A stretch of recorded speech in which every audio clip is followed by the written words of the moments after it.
County Jail, 2:30 p.m. Diana sat handcuffed in jogging clothes. "Hold still, bitch!" Officer Collins grabbed her hair and yanked hard. Diana's curls stretched tight. "This isn't procedure," she said quietly. "Shut up!" Electric clippers buzzed. Collins dragged them across her scalp. Black hair fell in chunks to concrete. "Look at that nappy hair," Martinez laughed, filming. Diana's eyes filled with tears. "You're making a mistake." "The only mistake was you running your mouth," Collins said, shaving another strip. Diana looked into the body camera lens. Her voice was steady despite tears. "Tomorrow morning at 9 a.m., you'll understand the real consequences." The timestamp read 2:30 p.m.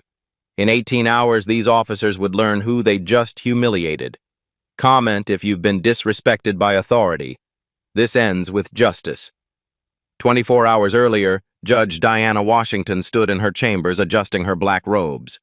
At 52, she carried herself with quiet authority earned through decades of fighting for justice. Her office walls displayed her Harvard Law diploma, Supreme Court clerkship certificate, and photos with senators who respected her sharp legal mind.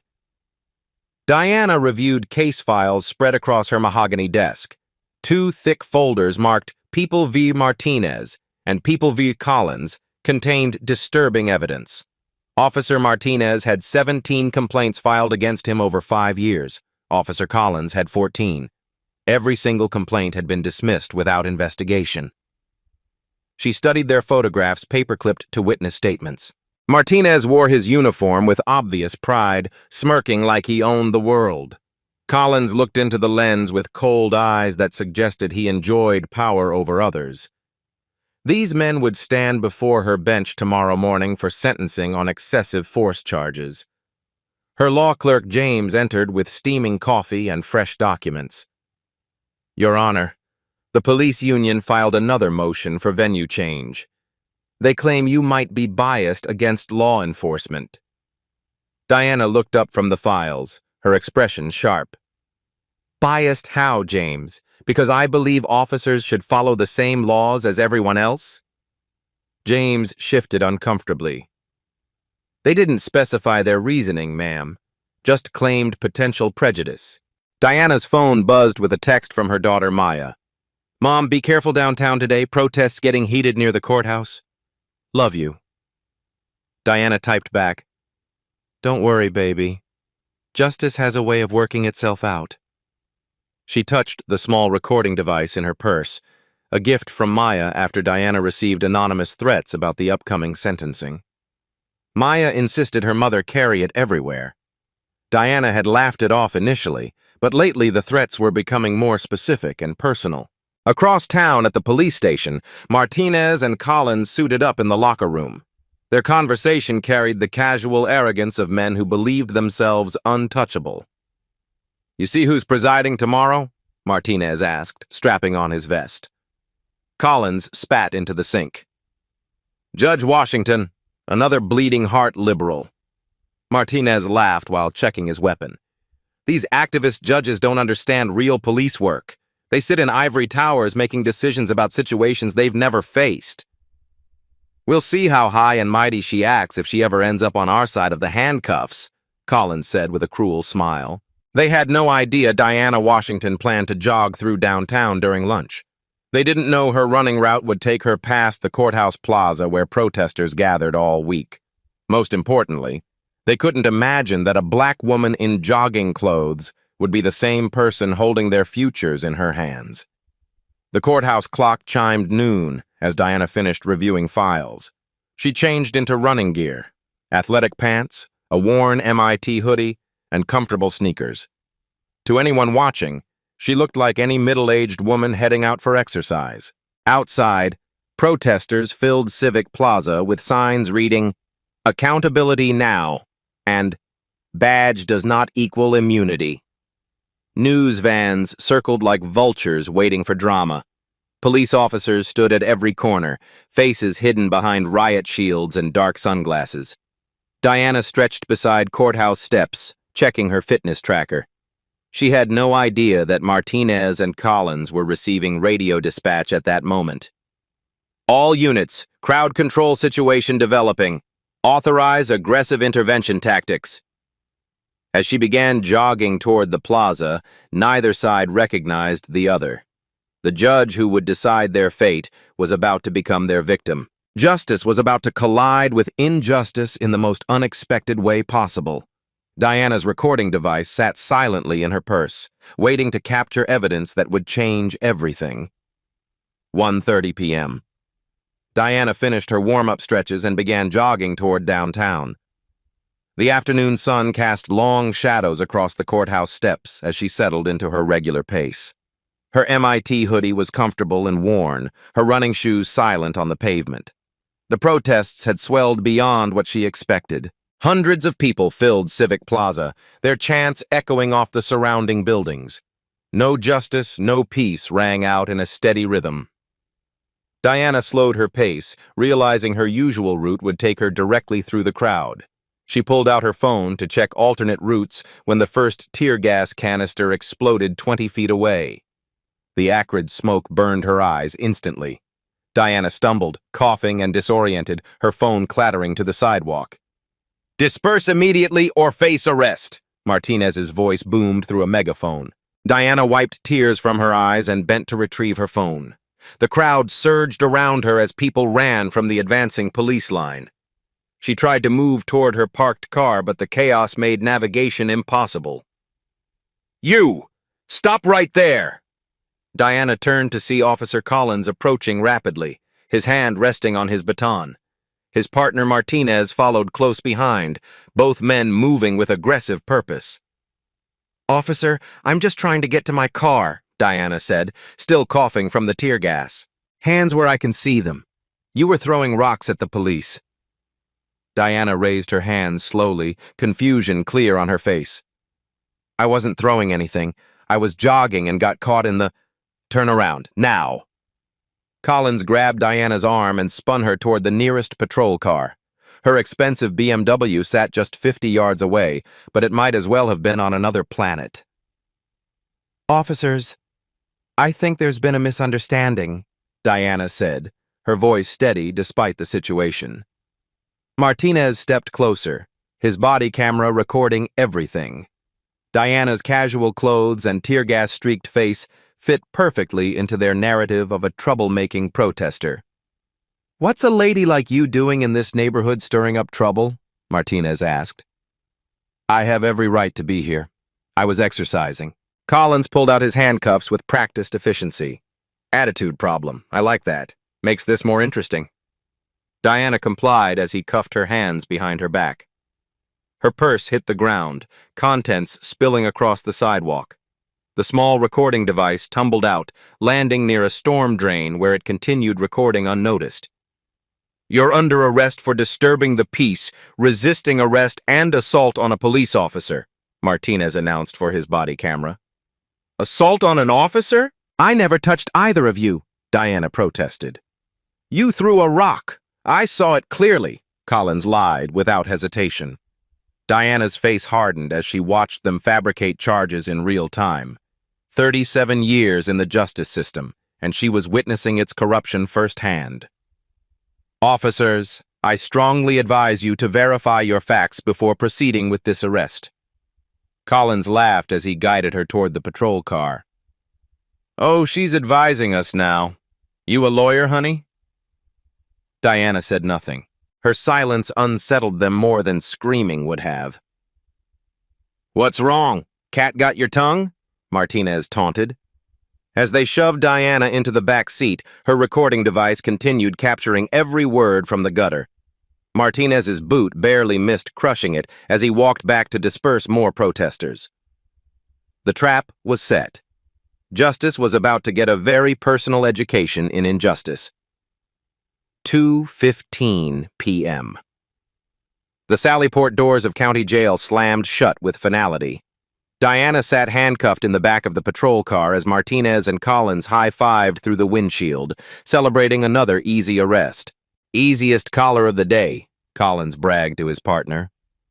"Did you see her face when I said she threw that rock? Priceless," Martinez replied, still laughing. Intake Officer Thompson approached with standard paperwork, his expression tired from processing dozens of protesters. The afternoon shift was always chaotic during demonstrations. "What did we get, boys?" "Disturbing the peace, resisting arrest, assault on an officer," Martinez rattled off. "Real piece of work. I think she's better than everyone else." Diana exited the vehicle with as much dignity as handcuffs allowed. Other arrestees from the protest watched from holding cells. Most were young activists, some still holding smuggled phones despite repeated warnings from guards. "Yo, film this," whispered one activist to another. "They're about to process another one." Diana moved through intake methodically. Fingerprints. Mugshot. She maintained eye contact with every camera, every witness, her composure unnerving the officers. "Skip the medical check on this one," Collins told Thompson. "The princess here thinks she's special." "I have the right to medical evaluation and a phone call," Diana stated calmly. Martinez stepped closer, invading her personal space. "You have the right to shut your mouth." Thompson shifted uncomfortably behind his desk.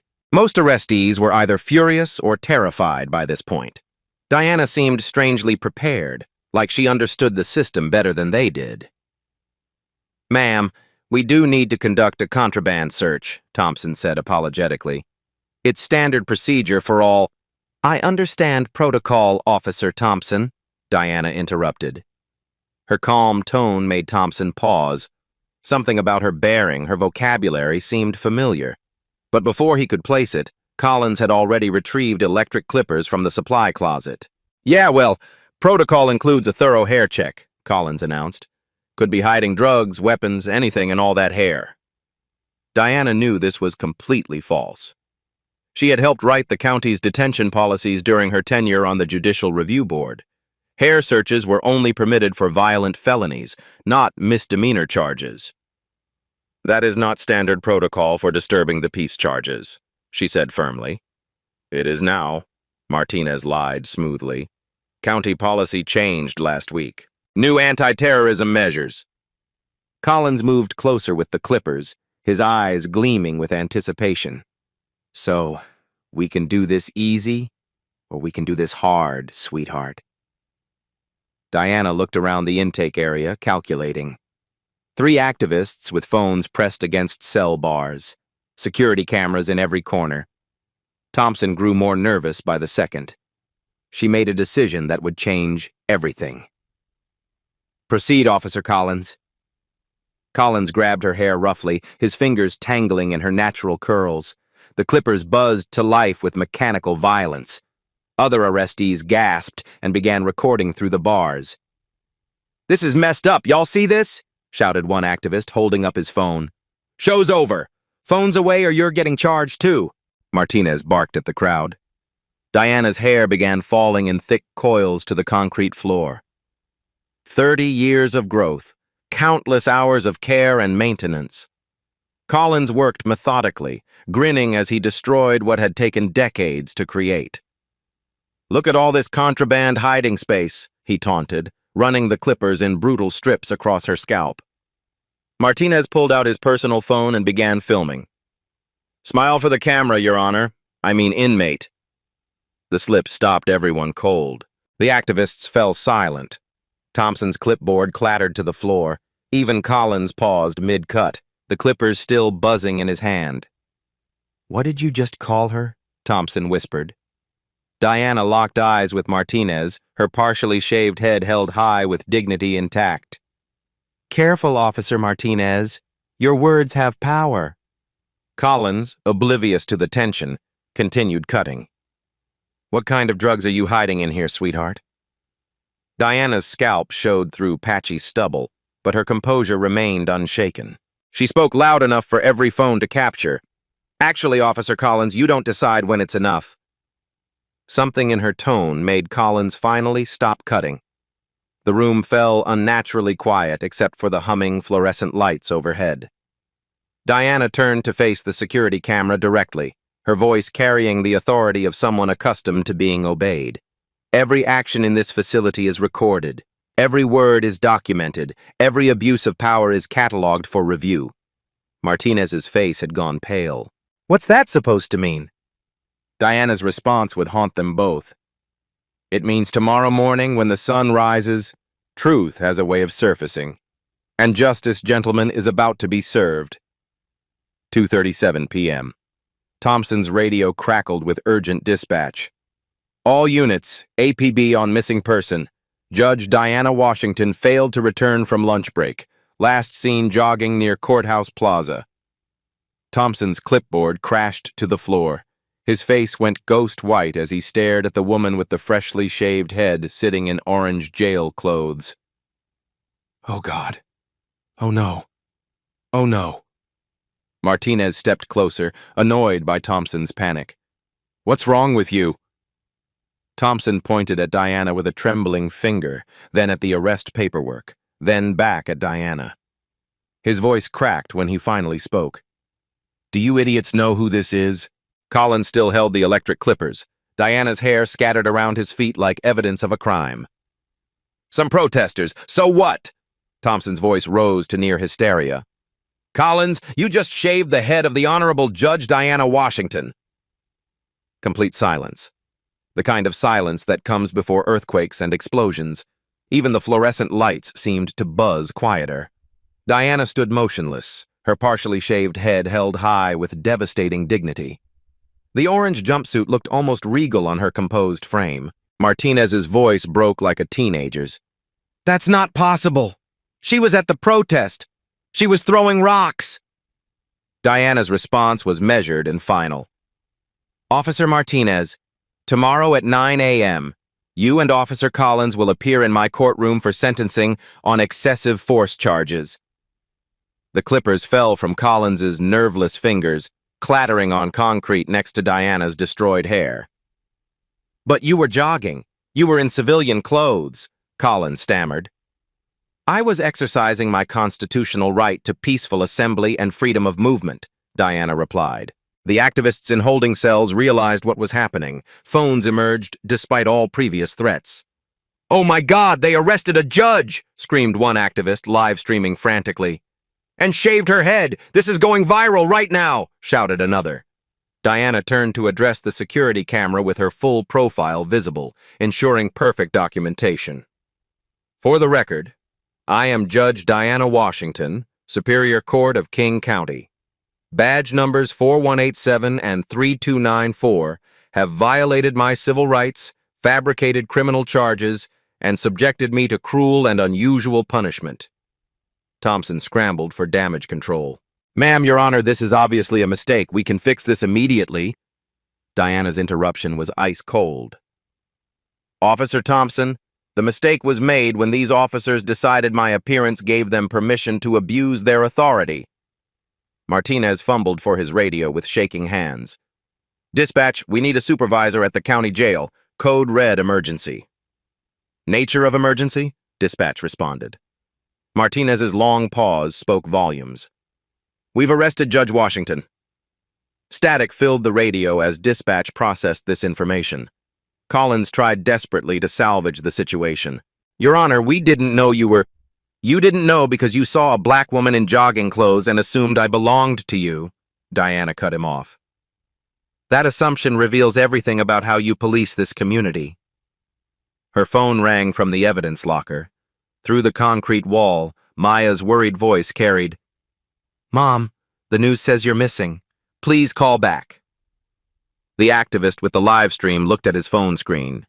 Y'all, this video already has 50,000 views. Share this everywhere. Diana walked calmly to the holding cell bars, addressing the activists directly. Tomorrow, justice will be served. Not just for me, but for every person these officers have humiliated, brutalized, and dehumanized. Thompson's radio exploded with incoming calls. All media units respond to county jail. Channel 7 News en route. Mayor's office requesting an immediate briefing. The story was breaking in real time. By morning, the whole world would know what happened in this room. 3 p.m. Diana's release paperwork processed in record time as Chief Reynolds arrived with Mayor Patricia Hill and Police Union Representative Frank Morrison. Diana waited in Thompson's office. her shaved head covered by a county-issued beanie. "Your Honor, on behalf of the entire department," Chief Reynolds began, sweat beading on his forehead. Diana cut him off with judicial authority. "Chief Reynolds, save your apologies for the courtroom." Mayor Hill leaned forward desperately. "Judge Washington, surely we can handle this internally through proper channels." "Ma'am, with respect, this stopped being internal when it was live-streamed to 200,000 viewers," Diana replied coldly. Social media exploded like digital wildfire. Twitter's trending page showed hashtag Judge Washington at #1 worldwide. The live-stream clips gained momentum faster than anyone could track. On Twitter, @Civil Rights posted, "This is systemic racism in action, a sitting judge treated like a common criminal." @Legal Watch shared, "Officers Martinez and Collins have 17 prior complaints between them. Why are they still employed?" @Activist Speaks wrote, "They filmed themselves humiliating her. The audacity is breathtaking." Instagram stories flooded timelines. The original live stream hit 5 million views within 2 hours. TikTok reaction videos multiplied exponentially. News stations scrambled to cover the breaking story. Channel 7's anchor announced, "Breaking news! Superior Court Judge Diana Washington was arrested and allegedly assaulted by Seattle police during today's protests." Fox Local countered, "Questions arise about whether Judge Washington was participating in illegal protest activities that justified police intervention." MSNBC led with, "Disturbing footage shows police officers forcibly shaving a sitting judge's hair during booking procedures." At police union headquarters, Morrison faced hostile reporters outside the building. "Mr. Morrison, is shaving a misdemeanor defendant's head standard procedure?" demanded one reporter. Morrison's prepared statement cracked under pressure. "Officers Martinez and Collins followed established booking protocols. Any suggestion of misconduct is premature and inflammatory." "But you just said hair shaving was standard procedure. Can you show us that policy?" pressed another journalist. "No comment on ongoing situations," Morrison retreated. Meanwhile, Diana sat in her living room at 4 a.m. with her daughter, Maya Washington Torres. Maya, a civil rights attorney, held her mother as Diana's headscarf slipped, revealing the brutal haircut. "Mom, they destroyed your hair," Maya whispered through tears. Diana's response was steel wrapped in silk. "Hair grows back, baby. Dignity is permanent. They gave me something more valuable than hair." "What's that?" "Evidence, witnesses, and the moral authority to demand systemic change." Diana's phone buzzed constantly. CNN, Washington Post, ACLU, NAACP. Every major organization wanted statements. "Maya, I need you to draft a federal civil rights complaint. I want every second of body cam footage. Every racist comment, every constitutional violation is documented." Maya hesitated. "Mom, the media attention will be intense. They'll scrutinize everything." "Honey, they made this public when they live-streamed my humiliation. Now we control the narrative." At the police station, Martinez and Collins sat in internal affairs with union lawyer David Kessler. The room felt like a tomb. "Gentlemen, you're suspended pending federal investigation," announced IA Detective Brooks. Kessler tried damage control. "My clients acted within established policy guidelines," Brooks interrupted with barely contained anger. "Your clients arrested a sitting judge and recorded themselves assaulting her." Collins exploded. "It wasn't an assault. It was standard contraband procedure." "How were we supposed to know she was a judge?" Martinez added desperately. Brooks played back Diana's recorded warnings. "Maybe because she told you to verify your facts?" The security footage showed Diana's composed warnings and their dismissive laughter. Her dignity contrasted sharply with their unprofessional conduct. Kessler grasped for straws. The lighting was poor. She wore civilian clothes. Any reasonable officer would have made the same mistake. "Would have checked identification before making arrests," Brooks finished. Diana's recording device, recovered from the protest scene, contained crystal-clear audio of the entire encounter. Diana's voice played back. "Officers, I strongly advise you to verify your facts before proceeding. Martinez's recorded response. Oh, she's advising us now. You a lawyer, honey? Brooks leaned forward. Your clients ignored multiple warnings from a judge trying to prevent this exact situation. Morning news cycles picked up the story globally. Good Morning America led with, Judge Diana Washington will hold a press conference addressing her arrest and assault by Seattle police. The Today Show reported, hashtag Justice for Judge Washington has been shared over 2 million times overnight. CNN announced, legal experts say this case could set nationwide precedent for police accountability. Diana prepared for her press conference, sitting in chambers with Maya reviewing social media analytics. The numbers were staggering. 8 million views, 100,000 shares, trending in 31 countries. Mom, Maya said quietly, the whole world is watching. Diana touched her headscarf and smiled grimly. Good. It's time the world saw what accountability looks like. Day 2. Diana's chambers had transformed into a war room. Flowers from supporters worldwide covered every surface. FBI agent Sarah Carter spread evidence across Diana's mahogany desk, while Maya organized legal documents. Diana wore an elegant African head wrap, her dignity intact despite everything. Your Honor, this isn't an isolated incident, Agent Carter began. We've been tracking Martinez and Collins for 8 months. Chen projected a city map onto the wall. Red dots marked arrest locations in a disturbing pattern. Pattern analysis shows systematic targeting. 73% of their excessive force complaints involve people of color. They concentrate arrests in minority neighborhoods despite being assigned to patrol the entire district. Diana studied the data with judicial precision. Show me the financial trail. Chen opened her laptop. Spreadsheets filled the screen with damning numbers. Overtime fraud on an industrial scale. Martinez claimed 89 hours of protest duty last month. Collins claimed 76 hours. Maya looked up from her legal briefs. But the protests only lasted 6 hours total that day. Exactly. They've been falsifying reports to justify overtime pay. Your arrest was just another payday scheme. Martinez received $3,200 in overtime pay the week after your incident. Chen produced internal emails time-stamped at 2:30 a.m. the night of Diana's arrest. The cover-up started immediately, Carter said, reading aloud. Email from Chief Reynolds to Morrison. Contain this situation immediately. The Judge Washington incident is a public relations nightmare. Control narrative at all costs. Morrison's response appeared on screen. Already working media contacts. Can we claim she was intoxicated during the arrest?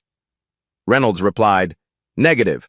The body camera shows she was completely coherent. Focus on illegal protest participation angle instead. Diana's jaw tightened, reading her victimization being strategized in real time. Chen opened a thick folder labeled Martinez, Collins Complaints, 2019 to 2024. The victims, she announced grimly. Victim profiles appeared on screen. Terrell Johnson, 19, college student, arrested for looking suspicious while waiting for the bus. Hair forcibly cut during booking. Charges dropped with no investigation. Maria Santos, 34, registered nurse. Arrested during a routine traffic stop for contraband search. Strip searched in public view. $50,000 sealed settlement. David Wright, 45, high school teacher. Arrested while volunteering at a homeless shelter. Beaten during resistance to arrest. Currently in civil litigation. How many documented victims? Diana asked. 43 confirmed. The estimated actual number exceeds 200. Maya pulled up social media responses flowing in real time. Mom, look at this Twitter thread. At Terrell J. Speaks posted, Judge Washington, they did the same thing to me in 2019. Cut my hair. Said it was contraband search. Thank you for fighting back. Thread 117. The thread showed photos of Terrell's shaved head, identical to Diana's treatment. Facebook posts multiplied. Maria Santos wrote, I was too scared to speak up before, but seeing Judge Washington stand strong gives me courage. Martinez and Collins humiliated me too. Instagram user @TeacherDavidW posted, "These officers have terrorized our community for years. Finally, someone with power experienced what we endure daily." Chen produced police union contracts with highlighted sections glowing yellow. Systematic protection mechanisms, qualified immunity clauses, automatic legal defense funding, mandatory arbitration for misconduct cases. Maya shook her head. They're literally untouchable. Diana stood, pacing behind her desk. Not anymore. She opened her laptop and began typing rapidly. I'm issuing judicial orders for complete case review. Every arrest Martinez and Collins made in 5 years. If they fabricated my charges, they fabricated others. Chen's computer chimed with new intelligence. Your Honor, Martinez's complete personnel file just arrived. He's been flagged by Internal Affairs 12 separate times. Never disciplined once. 12 times? Maya asked incredulously. Excessive force, falsifying reports, racial profiling, sexual harassment. The department knew exactly who these officers were and protected them anyway. Diana continued typing her judicial orders. This transcends 2 corrupt cops. This is systematic protection of corrupt cops. Maya's phone buzzed with breaking news alerts. Mom, look at this Fox News headline. Judge Washington's protest participation raises impartiality questions. The article suggested Diana was an active anti-police protester, raising concerns about her ability to fairly judge law enforcement cases. Chen showed internal emails coordinating media manipulation. Email from Morrison to Fox producer. Story angle. Judge was protesting illegally. Officers followed protocol. She's using position for personal revenge. Maya's anger flared. They're making you the villain. Diana's response was measured steel. Then we show them what real villains look like. Chen produced financial records showing the scope of corruption. Martinez and Collins aren't just brutal. They're running protection rackets. Drug dealers, prostitutes, illegal gambling operations. They collect fees to avoid arrest. Bank records showed regular deposits ranging from $500 to $2,000 into both officers' accounts. Your arrest threatened their entire operation. A sitting judge witnessing their methods? They had to discredit you completely. Diana reviewed phone logs showing Martinez and Collins contacting dozens of other officers after her arrest. They're not acting alone, Diana concluded. This is organized. Chen nodded grimly. We're tracking coordination with officers in 6 other precincts. Your case opened a door we've been trying to breach for years. Diana stood at her window, watching protesters gather again outside the courthouse. Signs read, Justice for all 43 victims, and Diana's courage, our freedom. Agent Carter, I want federal charges, not just against Martinez and Collins, against everyone who enabled them. Chen smiled for the first time since arriving. Your Honor, that's exactly what we were hoping you'd say. Diana's computer chimed with an urgent email. Subject line, Martinez Collins, additional evidence. The sender, Officer Thompson. The message read, Your Honor, there's something else you need to see. Something that changes everything. Day 4, 2 a.m. Diana jolted awake to her security system shrieking. Motion sensors triggered throughout her property. Her bedroom window revealed a black pickup truck idling across the street, headlights cutting through darkness like predatory eyes. She grabbed her phone and dialed 911 with trembling fingers. 911, what's your emergency? This is Judge Diana Washington. Someone's outside my house in a threatening manner. The operator's response chilled her. Ma'am, are you certain it's not a police protection detail? I didn't request any protection. The truck's engine revved menacingly. Tires squealed as it sped away, leaving behind the acrid smell of burned rubber. Diana peered through her blinds to discover spray paint across her mailbox. Dead judge walking. 2 a.m. at Maya's apartment across town. Maya's phone rang incessantly with blocked numbers and disguised voices. Voicemail 1. Your mommy should have kept her uppity mouth shut. Now the whole family pays the price. Voicemail 2. We know where you work, Maya. Cute little law office on Pine Street. I would hate for something to happen. Voicemail 3. Judges can be replaced easily. Accidents happen every day. Maya called Diana with shaking hands. Mom, are you getting death threats too? Honey, are you somewhere safe right now? I'm scared, Mom. They know everything about my life. At the police station, Detective Brooks reviewed threat reports with Agent Carter. The conference room table was covered with transcripts and phone records. 67 threatening calls to Judge Washington. 43 to her daughter. 2 credible death threats with specific details about their daily routines. Chen studied linguistic analysis reports. Source tracking suggests law enforcement familiarity. They know police codes, internal procedures, shift schedules. Someone inside is coordinating this harassment campaign. Brooks pulled up phone records spanning the previous 72 hours. Martinez and Collins are suspended, but they're still communicating with active officers. Look at these numbers. The logs showed 47 calls between Martinez and various department officers since Diana's arrest. 9 p.m. the same day.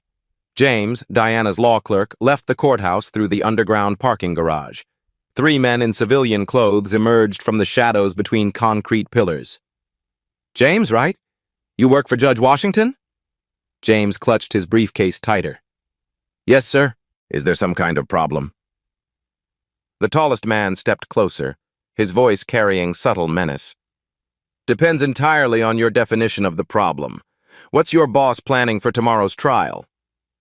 I can't discuss judicial proceedings with unauthorized personnel. The second man circled behind James, blocking his escape route. Kid, you seem intelligent. Smart enough to recognize when discretion serves your best interests. James's keys rattled in his trembling hand. Are you threatening me? We're offering friendly advice, the third man said. Judge Washington's making dangerous enemies. Enemies who remember their friends and their obstacles. James fumbled with his car door lock. I need to leave immediately. Tell the judge some cases are better left undisturbed, the first man said as James finally got into his car. Next morning in Diana's chambers, James recounted the parking garage incident. Diana's expression hardened into judicial steel. They're systematically isolating me, cutting off my support network through intimidation. Her computer displayed over 300 hostile emails received overnight. Subject lines read, Black judges don't belong. Hang the race baiter. We know your home address. Diana's hands shook slightly, scrolling through the concentrated hatred. Maya entered carrying coffee and grim determination.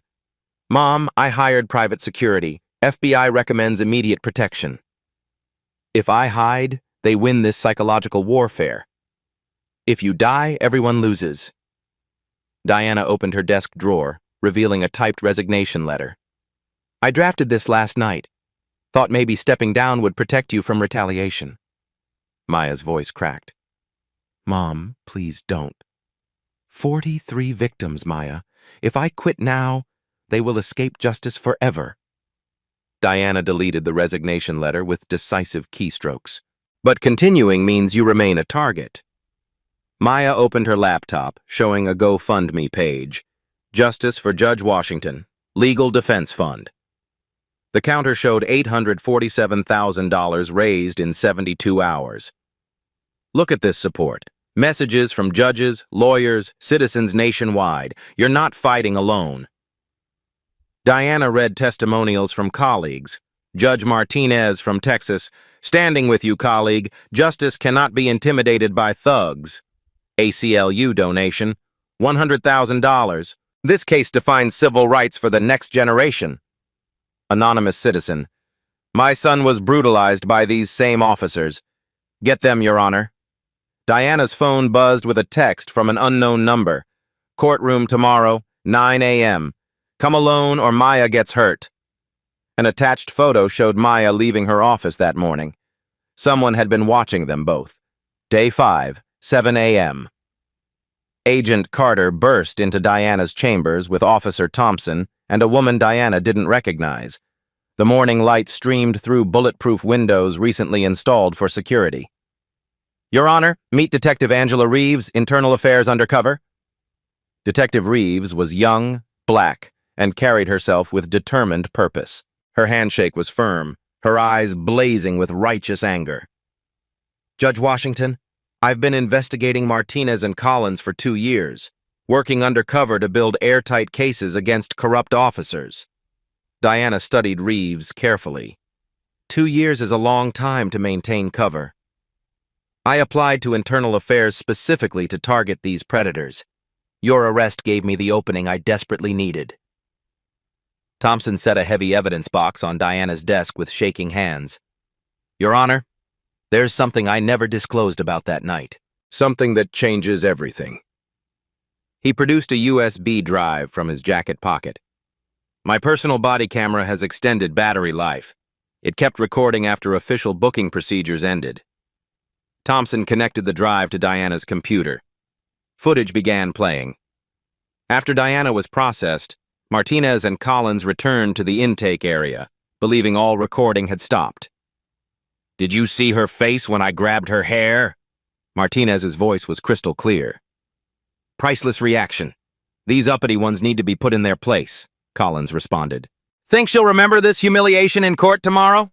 Collins laughed cruelly. "What's she gonna do? Complain to the judge?" "She is the judge, you complete idiot. Not when she's in my jail, she's not. In here, I'm God." Diana's composure finally cracked.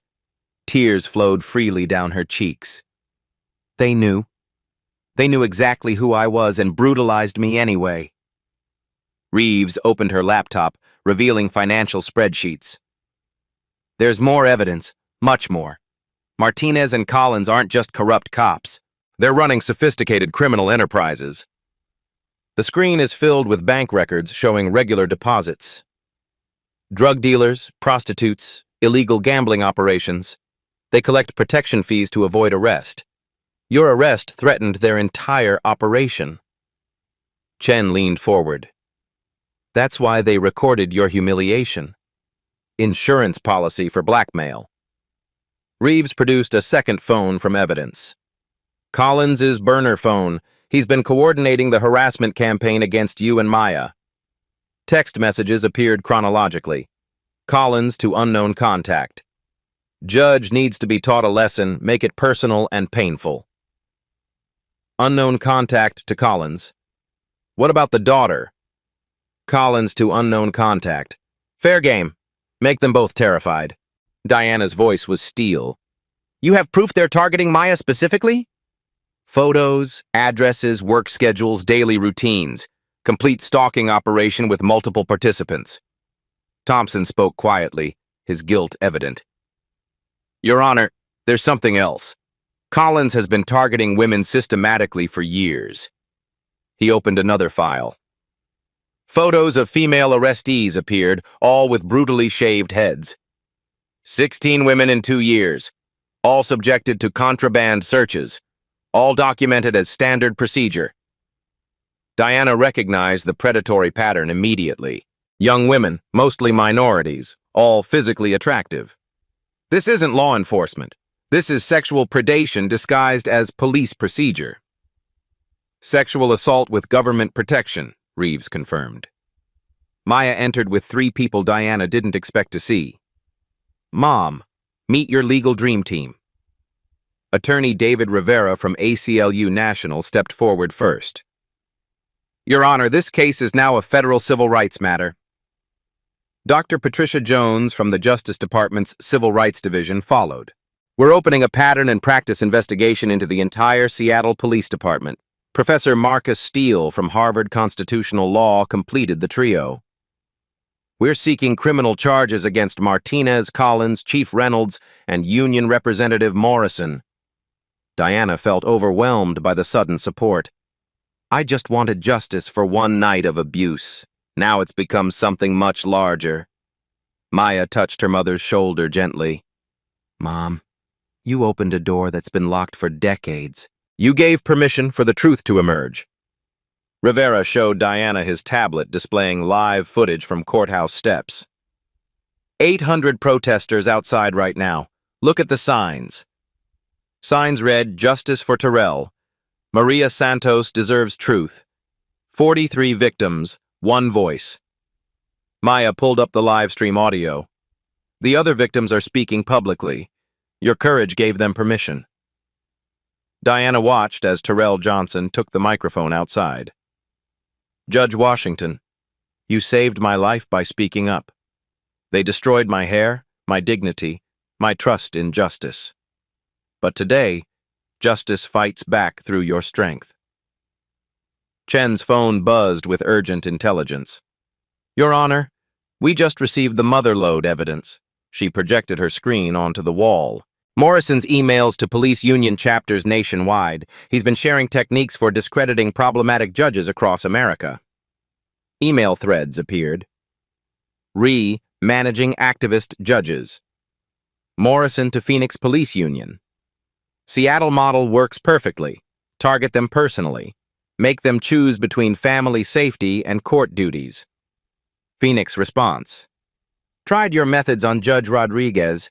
She recused herself from 3 police cases last month. Morrison's reply. Perfect outcome. Fear is more effective than law. Diana stood, looking out her window at the growing crowd of supporters. They've been doing this systematically. Nationwide judicial intimidation. Steele nodded grimly. Your case isn't just about Seattle. It's about judicial independence across America. Chen's radio crackled with FBI dispatch. All units, arrest warrants issued. Martinez, Collins, Reynolds, Morrison. Multiple federal charges, including conspiracy to violate civil rights. Diana watched through her window as news vans multiplied outside the courthouse. Your Honor, Maya said softly, the whole world is about to see justice served. Day 6. Diana's case exploded across every digital platform simultaneously. The hashtag Judge Washington evolved into #EndPoliceAbuse, trending globally with unprecedented momentum. Twitter reached saturation, 3.2 million tweets in 24 hours. Judges United posted, 312 judges nationwide stand with Judge Washington. Judicial independence is democracy's foundation. Black Lives Matter shared, this is exactly why we fight. When they target a judge, imagine what they do to us. Civil Rights declared, pattern confirmed in 23 cities. Seattle isn't alone. TikTok became a viral battleground. The most popular video showed a young woman saying, POV, you're Judge Washington walking into court tomorrow while putting on judicial robes. 12 million views. Another viral clip featured women of all races shaving their heads in solidarity. Hair transformation for justice. 8.7 million views. A third video showed someone dramatically reading Martinez and Collins' arrest warrants like bedtime stories. 15.3 million views. At Seattle courthouse steps, 2,000 protesters gathered in organized solidarity. The crowd stretched for 6 city blocks. Terrell Johnson addressed the massive gathering, his own shaved head covered by a justice beanie. They cut Judge Washington's hair to humiliate her. They cut my hair to break me. But today, we stand unbroken and unashamed. The crowd erupted in thunderous approval. Maria Santos took the microphone, flanked by 12 other women, all Martinez and Collins victims. For 5 years, I was too ashamed to speak. They made me feel dirty and powerless. Judge Washington showed me that shame belongs to them, not us. David Wright spoke last, his teacher's voice carrying across the plaza. Tomorrow, when Judge Washington sentences these officers, she speaks for all of us. Every person they terrorized, every family they destroyed, every dream they had was crushed. Nationwide solidarity protests erupted simultaneously. Chicago, 5,000 marched through downtown Loop. New York, federal judges rallied outside Brooklyn Courthouse. Los Angeles, Hollywood celebrities joined ACLU demonstrations. Atlanta, NBO-ACP organized massive voter registration drives. Live stream numbers shattered all records. CNN Live drew 2.3 million viewers. Facebook Live reached 4.7 million. YouTube Live captured 8.1 million. TikTok Live peaked at 12.4 million simultaneous viewers worldwide.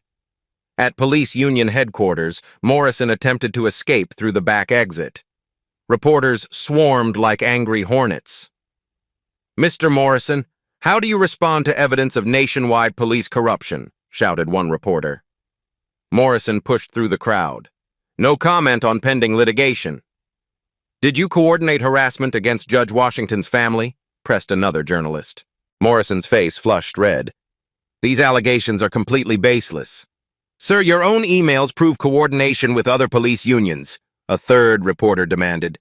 Morrison's car sped away as protesters chanted in perfect unison, "Resignation! Prosecution!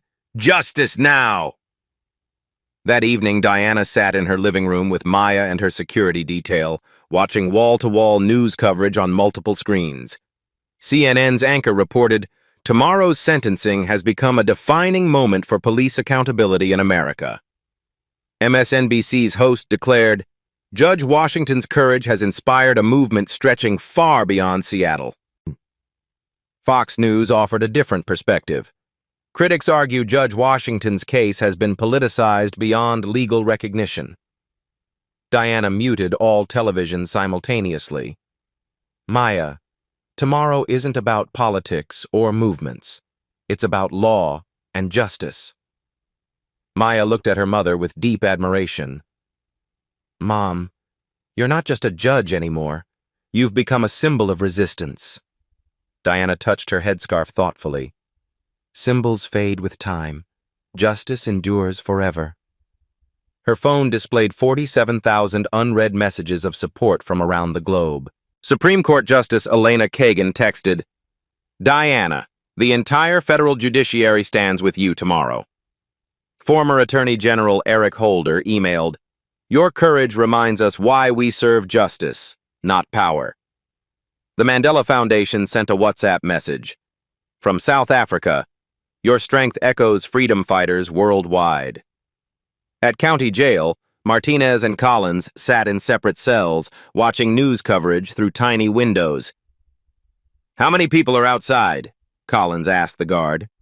"Last count? 25,000, and growing every hour." Collins peered through his window. News helicopters circled overhead like mechanical vultures. "Think she'll show mercy?" Martinez called from his cell. Collins laughed bitterly. "Are you insane? We're completely screwed." Diana's phone rang at midnight. Caller ID displayed, "White House." Maya gasped audibly. "Mom, it's the president." Day 7, sentencing day, 8:30 a.m. Courthouse security screened thousands of spectators through metal detectors. Every major news network broadcasts live from satellite trucks lining the streets. Protesters packed surrounding blocks in organized solidarity. Courtroom B at exactly 9 a.m. Diana entered wearing her black judicial robes, her shaved head covered by an elegant African kente cloth head wrap. The packed courtroom rose in respectful silence that felt sacred. "Court is now in session. People versus Martinez and Collins." Both officers sat in orange jumpsuits, shackled hand and foot. Their expensive defense lawyers flanked them like expensive suits, protecting worthless contents. Defense Attorney Kessler stood immediately. "Your Honor, I move for recusal based on personal involvement and clear bias." Diana's response was swift and final. "Motion denied. As the victim of defendants' crimes, I am uniquely qualified to understand their devastating impact." The gallery erupted in applause and cheers. Diana's gavel restored order with 3 sharp strikes. Before sentencing, this court will review evidence of defendants' systematic pattern of abuse. Agent Carter operated the courtroom's advanced display system from the prosecution table. Exhibit A, body camera footage of my arrest and assault. the large screens filled with footage. The packed courtroom watched in horrified silence as Diana's hair fell to concrete in brutal chunks. Martinez's voice echoed through speakers. "Smile for the camera, Your Honor. I mean, inmate." Audible gasps filled the courtroom. Collins visibly flinched at hearing his partner's damning slip. Exhibit B. Financial records showing systematic overtime fraud totaling $137,000. Spreadsheets appeared on screen. False overtime claims spanning 3 years in precise detail. Exhibit C. Evidence of a coordinated harassment campaign against my family. Collins's text messages filled the screens in devastating clarity. Judges need to be taught a lesson. Make it personal and painful. What about the daughter? Fair game. Make them both terrified. Maya gripped Diana's hand as threats against her were displayed publicly. The court will now hear from additional victims. Terrell Johnson approached the podium with quiet dignity. Your Honor, Officer Collins shaved my head in 2019. Told me it was for gang identification. I was a college honor student with a 4.0 GPA. Maria Santos followed, her voice strong despite tears. Officer Martinez strip-searched me during a routine traffic stop. Said my nurse scrubs could hide weapons. 40 people watched my humiliation. David Wright spoke last with the teacher's precision. These officers didn't just assault our bodies. They assaulted our faith in justice itself. 16 total victims testified. The courtroom wept openly at their stories. Finally, Exhibit Z. Audio recording from Officer Collins's personal device. Complete silence filled the courtroom. A crystal-clear recording played. Collins and Martinez in a bar 3 days after Diana's arrest. You know what the best part was? She actually thought she could intimidate us with her judge act. Stupid bitch. Judge or not, she's still just another Diana stopped playback before the racial slur finished. The partial word reverberated through the courtroom like a physical blow. Collins jumped to his feet desperately. Your Honor, that recording was taken completely out of context. Diana's interruption was ice cold. Officer Collins, you and Officer Martinez have shown this court exactly who you are. Racist, corrupt, predatory. The moment arrived. Diana stood, her presence commanding absolute silence. Officer Martinez, for civil rights violations, assault under color of law, fraud, and conspiracy, 8 years federal prison. No possibility of parole. Martinez collapsed into his chair like a deflated balloon. Officer Collins, for the same charges plus evidence of systematic sexual assault, 12 years federal prison. Collins screamed with desperate rage. This is a public lynching. You can't do this to us. Diana's response was delivered with devastating calm. Officer Collins, what happened to me was an assault. What I'm doing to you is justice. The courtroom erupted in sustained standing ovation. Tears, cheers, justice, finally served after decades of waiting. Outside the courthouse, the crowd of 30,000 erupted as news broke instantly. The celebration spread across the country through social media. Live stream numbers shattered all previous records. Total viewers, 47 million worldwide. Shares, 12.3 million. Comments, 2.8 million. Global reactions poured in immediately.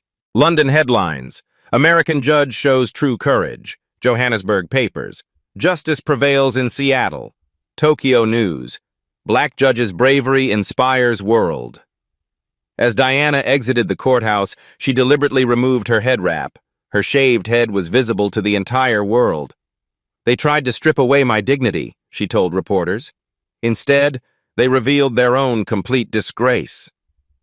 A reporter called out, Your Honor, what happens next? Diana's smile was steel wrapped in silk. 41 other victims still need justice.